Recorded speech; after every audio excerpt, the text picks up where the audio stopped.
Donc bonjour à tous et à toutes, nous sommes le mardi 19 juillet 2022. Prière, louange et témoignage. Là, ça va être assez spécial parce qu'en fait, je suis arrivée là il y a à peu près une heure ou 2 heures et il s'avère que je me suis mise à écrire. Et parce que j'écris, Dieu donne des dons. Il donne des dons incroyables et des dons exceptionnels à des êtres humains lambda. Et il faut aller chercher ces dons incroyables. Et vous voyez, moi, je suis née dans une famille de chrétiens, particulièrement ma maman qui était une femme incroyable de foi. Et en fait, véritablement, moi, j'ai connu ma conversion en 2012. Et dans ce parcours de conversion, j'ai découvert que l'écriture était une forme d'art libératoire qui permettait d'exprimer ce que je souhaitais, mais surtout aussi d'exprimer ce que il me semble que Dieu souhaite transmettre comme message. Et donc c'est comme ça que je me suis mise à écrire en 2016 des prières, après des louanges, et après voilà, c'est de temps en temps je rédige, comme là je suis rentrée, c'était pas prévu, je suis rentrée, je suis pas chez moi là, je suis en déplacement professionnel, mais je suis arrivée, puis j'avais le souhait d'écrire. Et j'ai écrit cette prière. C'est une prière et que j'ai intitulée La résurgence d'une nation. Et je vais vous la lire. C'est une prière comme je l'ai rédigée. J'ai terminé de la rédiger il y a à peu près 15 minutes. Donc en fait, je vais la lire puisque c'est pas quand je prie ou je dis directement à haute voix pour que le Seigneur entende ce que je souhaite te dire ou en introspection à l'intérieur, mais là, c'est véritablement la prière écrite que j'ai rédigée et que je vais vous partager parce que je crois que moi je crois à ce que Dieu donne des dons et que Dieu m'a accordé ce don pour les cœurs humbles. Voilà, c'est ce que moi j'aime particulièrement. Je vous propose de lire cette prière, la résurgence d'une nation. La foi est cette composante du courage qui nous conduit à faire abstraction des considérations humaines et de cheminer vers l'absolution de nos péchés par la véritable conversion des âmes. Force, honneur et intégrité à la nation de Dieu, celle dont les âmes ne laissent point de doute à leur fidélité indéfectible.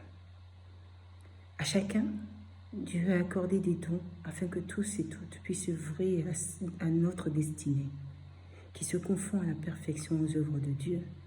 Dans cette recherche de ces dons se construira l'unité d'une nation, occultant toute différence religieuse, nonobstant le poids des traditions divisionnelles. La nation de Dieu concourt ensemble vers cet objectif intrinsèque. La préservation de l'élu né d'hommes et de femmes sur terre. La résurgence d'une nation à qui le Seigneur donnera les clés de la compréhension de notre monde. Médite ces mots qui te sont adressés, à toi qui as cru, du commencement jusqu'à la fin. Tes œuvres ne sont point destinées à servir le mal. Tes œuvres sont vouées à construire l'avenir. Le temps viendra où les cieux s'ouvriront, mais une unique question actuelle. Vous voyez, j'ai rédigé ça et sur ce que j'ai noté, j'ai un doute parce que j'ai un peu gribouillé.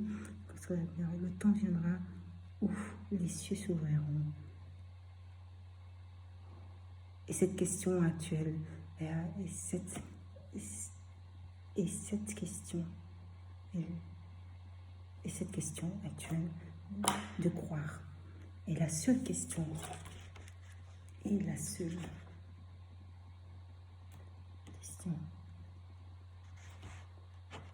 sereine de croire sans tressaillir.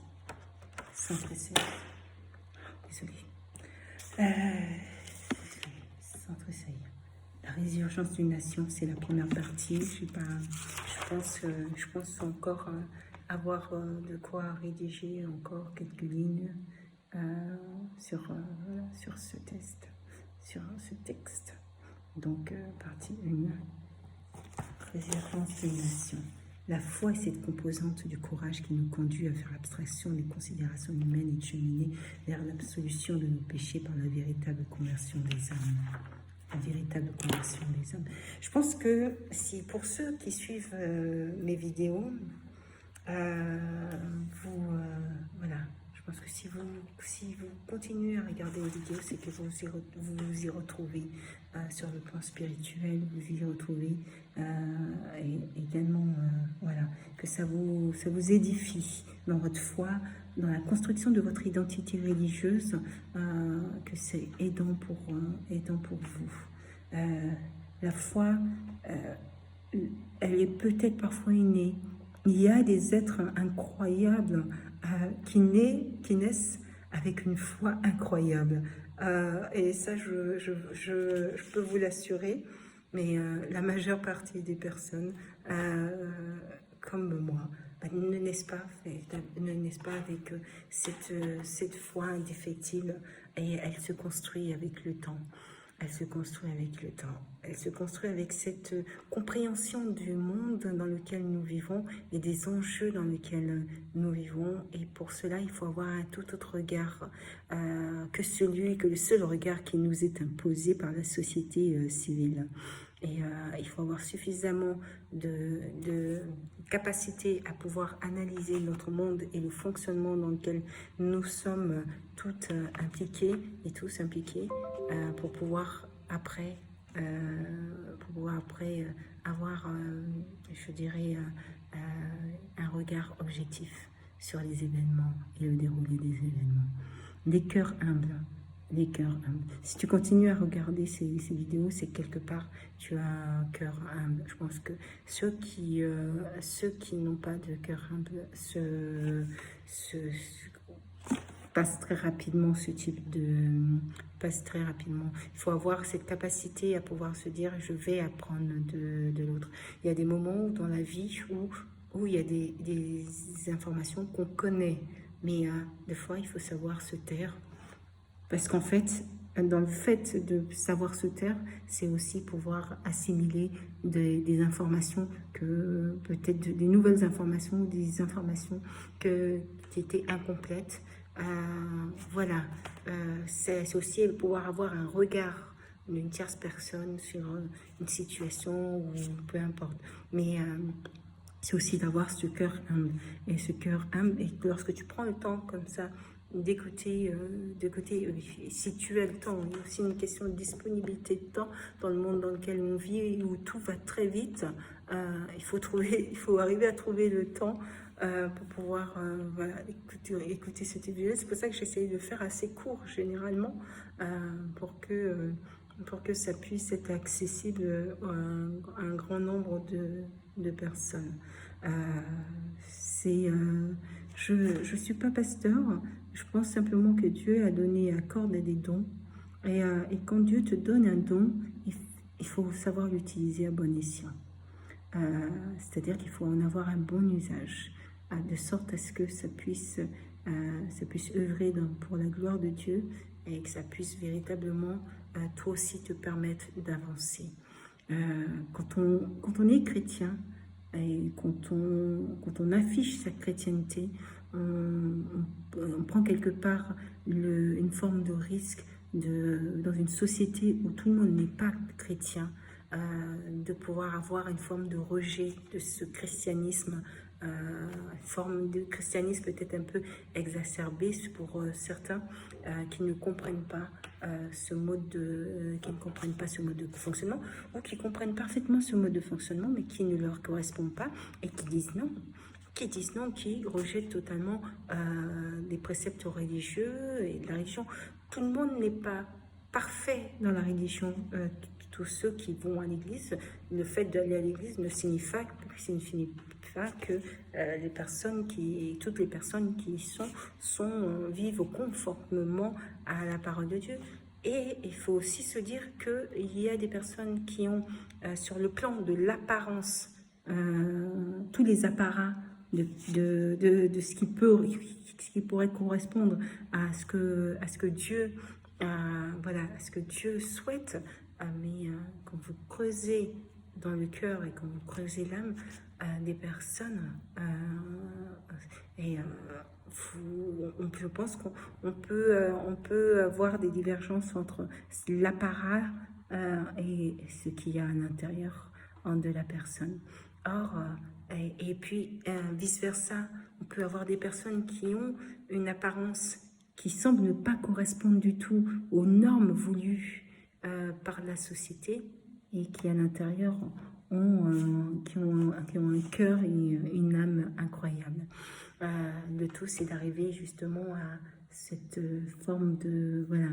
Et puis, qu'est-ce qu'on appelle une apparence? L'apparence est celle qui te convient, tout simplement. Et il ne faut pas laisser l'extérieur te dicter ton apparence, parce que tu vas voir dans les fonctionnements, et on voit dans les fonctionnements, que ça soit, moi je pense dans la religion catholique,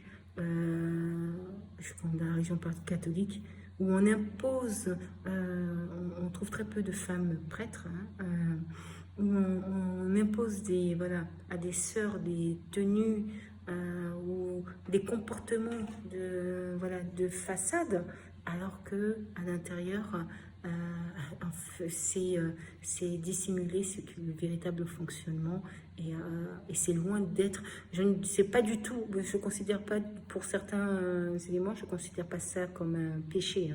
C'est pour ça que j'ai mes opinions sur ces sujets-là, que ce soit des prêtres qui se mettent en couple avec les sœurs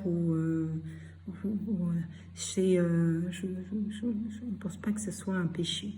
Le péché, c'est lorsque ça concerne les enfants. Mais c'est surtout que ça ne doit pas se voir. Et lorsque ça se voit, certains prêtres sont écartés parce que ça ne se fait pas dans la religion catholique. Alors que énormément de religions où les prêtres se marient aujourd'hui, ont des enfants.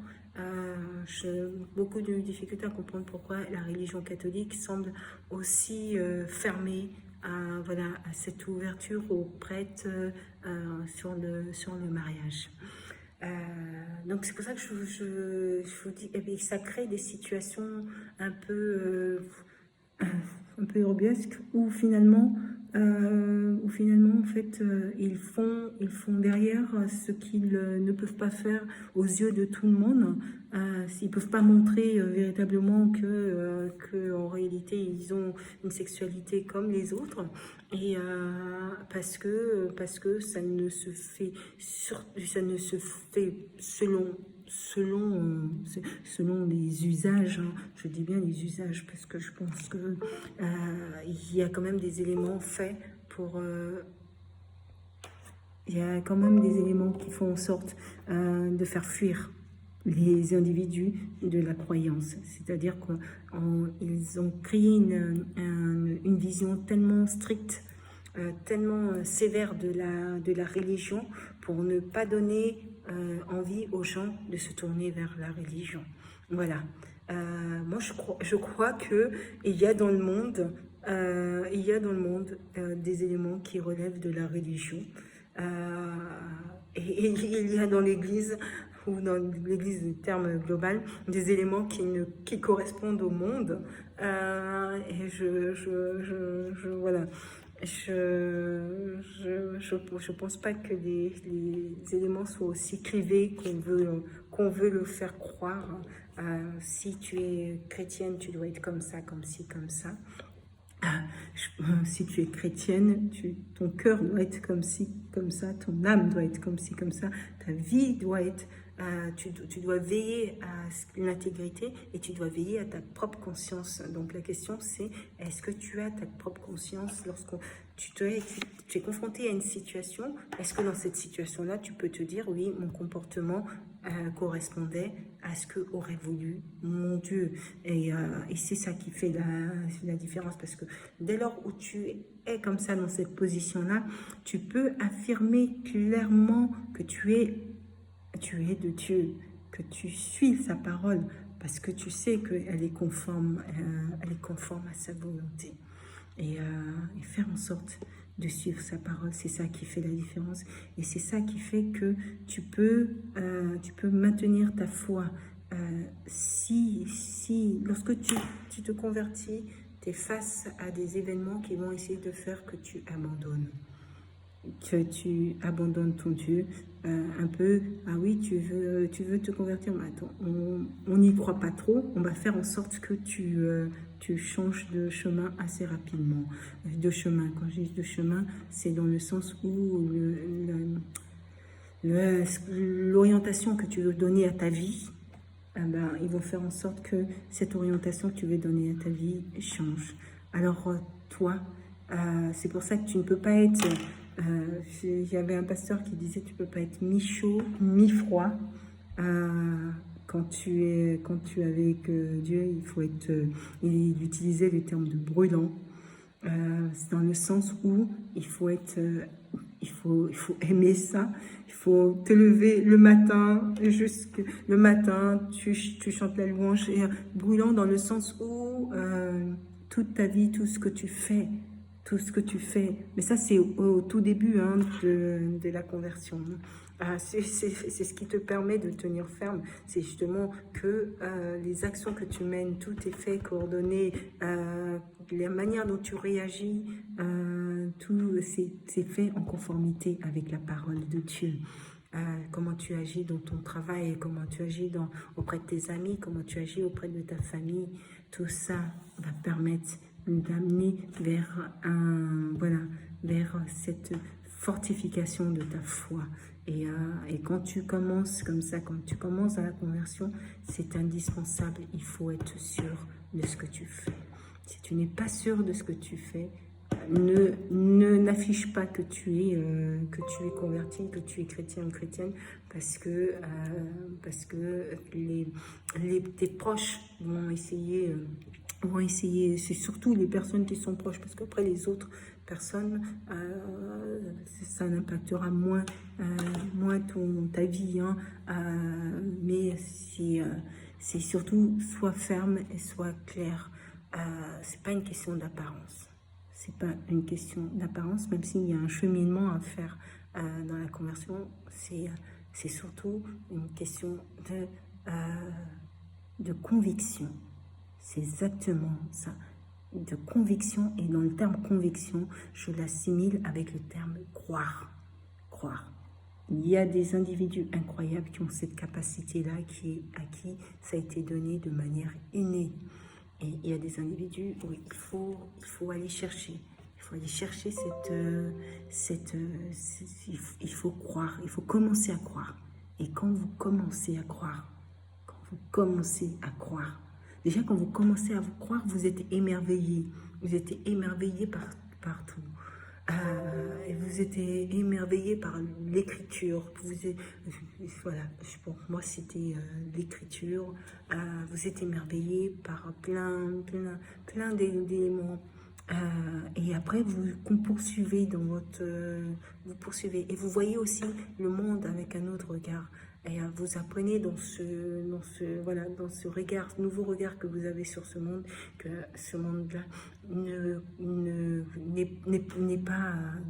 n'est pas forcément construit comme ce que vous pensiez, ce qu'on vous a inculqué pendant toute votre vie. Il faut arrêter de se baser sur les apparences. Et ça, c'est primordial. S'il y a une chose que je souhaite que toi qui regardes cette vidéo, tu ressortes de cette vidéo, il faut arrêter de se baser sur les apparences. La nation de Dieu, celle des frères et des sœurs de Dieu, iront au-delà de l'apparence, de la simple apparence. La nation de Dieu se constituera d'hommes et de femmes d'horizons différentes, et c'est qui qui cheminent vers un chemin qui converge en tout cas vers une même destinée. La nation de Dieu, celle lequel je crois, par-dessus tout, par-dessus tout. Et celle que je pense pas que la terre soit faite que de mauvais du tout. Mais je pense qu'il faut justement pas se dire parce que l'Église est composée que de gens bien. J'ai vu des gens du monde se conduire merveilleusement, mais j'ai vu aussi des gens de l'Église se conduire très mal. C'est pas du tout un critère qui va te permettre de distinguer qui est ton frère et sœur dans la nation de Dieu. Il faut aller chercher dans le cœur et dans l'âme des individus. Et tu vois, moi je me suis convertie en 2012. Là, on est en 2022 et là je poursuis. Et encore, je dirais, le diable fait en sorte que je cède. Qu'est-ce que tu en penses de cette prière, la résilience d'une nation? Je rends grâce, parce que quand j'écris comme ça, tu vois, je me dis ce type de prière, c'est Dieu, c'est Dieu il est grand, et qui, voilà, je prends un stylo, et je prends une feuille, et donc j'écris ce qui me vient à la tête, et ça paraît pour moi une évidence, et c'est tellement évident que ça ne peut être qu'une grâce de Dieu. Voilà. Alors Dieu donne des dons, il donne des dons incroyables, il donne des dons pour que justement par ces dons on puisse édifier la nation de Dieu. Et c'est pas des dons qu'il faut dissimuler ou cacher, c'est des dons au contraire qu'il faut mettre en avant et qu'il faut afficher. Parce que ces dons peuvent parfois réparer des cœurs malades.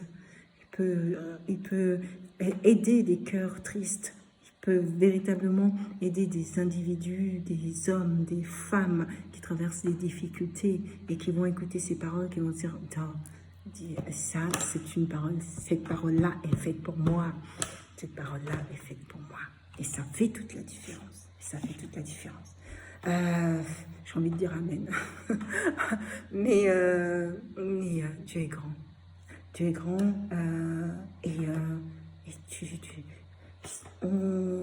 la foi, il faut la conserver. Il faut l'entretenir. Il faut la conserver par-dessus tout. Parce que c'est cette foi-là qui fait la différence.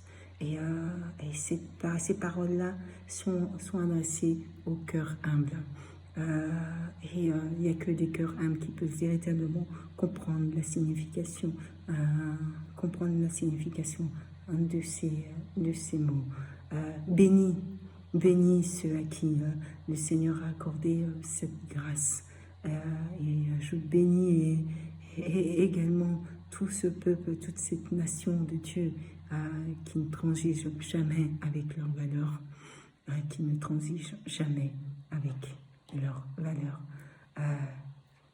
Gloire à Dieu, car son œuvre est au début, et son œuvre est grand. Nous sommes tout petits dans cet univers. J'aurais même pas pensé qu'un jour j'aurais été capable de rédiger ça. Et puis je vais en rédiger encore d'autres. Je vais en rédiger encore plein d'autres. Voilà. La première, je l'ai rédigée en 2016, là on est en 2022. 19 juillet, la résilience d'une nation. Et qui est un peu dans la continuité de Ouvre-leur les écluses des cieux. Mais là, voilà, La nation de Dieu, elle est ici. Elle est ici. Et Dieu nous utilise chacun, chacune pour que son œuvre puisse se réaliser. Et nous sommes tous et toutes des composantes avec nos dons, nos merveilleux dons, mis tout ensemble. Nous ferons des choses extraordinaires. Je vous relis cette prière. La résurgence d'une nation, partie 1. La foi est cette composante du courage qui nous conduit à faire abstraction des considérations humaines et de cheminer vers l'absolution de nos péchés par la véritable conversion des âmes. Force, honneur et intégrité à la nation de Dieu. Celle dont les âmes ne laissent point de doute à la fidélité indéfectible. À chacun, chacune, Dieu a accordé des dons afin que tous et toutes puissent œuvrer à notre destinée, qui se confond à la perfection aux œuvres de Dieu. Dans cette recherche de ces dons se construira l'unité d'une nation. Occultant toute différence religieuse, nonobstant le poids des traditions divisionnelles, la nation de Dieu concourt ensemble vers cet objectif intrinsèque, la préservation de l'élu né d'hommes et de femmes sur terre. La résurgence d'une nation à qui le Seigneur donnera les clés de la compréhension de notre monde. Médite ces mots qui te sont adressés, à toi qui as cru du commencement jusqu'à la fin. Tes œuvres ne sont pas destinées à servir le mal, tes œuvres sont vouées à construire l'avenir. Le temps viendra où des cieux s'ouvriront. Mais la seule question à te poser est celle de croire sans jamais tressaillir, celle de croire. Crois et tu verras. Je vous souhaite de passer Je vais faire une prière. Allez, je vais faire une prière. Seigneur mon Dieu, je te rends grâce, Seigneur, pour ce moment de prière. Sois béni, Éternel, mon Dieu, pour ta présence. Sois béni pour ton amour. Je veux te remercier, Seigneur. Je veux te remercier pour m'avoir donné cette force, Seigneur, de prendre ce stylo et puis d'écrire ces mots, Seigneur, qui, je suis convaincue, sont des paroles, voilà, des paroles que tu souhaitais que l'on puisse entendre, Seigneur. Sois béni, Seigneur, pour ton amour. Sois béni pour ta générosité. Sois béni pour ce que tu nous accordes au quotidien. Sois béni, Éternel. Que dire, à part que tes merveilles n'ont point de limite, Seigneur, et apporte bonheur et joie, Seigneur, à ceux qui ont cru. Et nous sommes beaucoup, Seigneur, mon Dieu, à avoir cru. Sois béni, Éternel. Amen.